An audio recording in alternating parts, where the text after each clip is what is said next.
السلام عليكم، ازيكم عاملين ايه؟ النهارده هعمل معاكم وصفه رز بطماطم، بس ايه عظمه. ينفع جنب بيض وبطاطس، وتنفع كمان جنب بطاطس محمره، وتنفع كمان جنب السمك جدا. وفي العاده انا هعملها النهارده جنب السمك. تعالى اقول لكم طريقه حلوه قوي ليها هتحبوها، اقول لكم كمان هيحبوا الطريقه دي.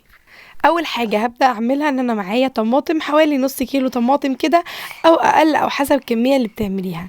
اول حاجه كده هقطع الطماطم علشان ابدا افرمها، وفي الوقت ده كنت حاطه الرز كمان يتنقع. بعد ما غسلته كويس جدا هسيبه يتنقع.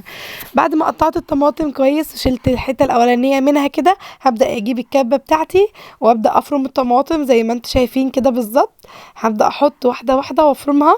بحاول ان انا ما اضيفش ميه كتير في الطماطم علشان خاطر انا عايزاها تغلي وتتسبك مع نفسها كده. وفي الاخر بضيف الميه بتاعه الرز.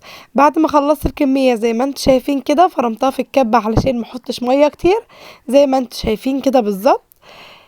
بس كده؟ لا مش بس كده، حله بقى على النار. يلا بينا نروح على البوتاجاز. حله على النار، حطيت فيها معلقه سمنه على حبه زيت، وضفت على طول الصلصه. وبعد ما خدت غلوه معايا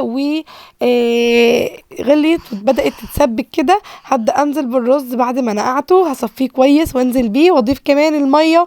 الميه زي اي رز طبعا، بس بتقللي شويه الميه لان بيبقى موجود صلصه. ضفت كمان ملح وكمون وسبتها لحد ما استوت زي ما انتم شايفين كده. وبدأت اهدي عليه يتردد، وده شكله قدمته مع سمك وكمان سلطة خضرة. بس كده، ده كان فيديو النهاردة ودي طريقة الرز. وانتظروا كمان طريقة السمك المقلي اللي انتوا شايفينه ده في الفيديو الجاي. بحبكم جدا جدا، واستنوني في فيديوهات كتير احسن وافضل. ما تنسوش القلب الكبير دي، وكمان تضغطوا لي اكسبلور كتير. بحبكم جدا جدا، مع السلامة.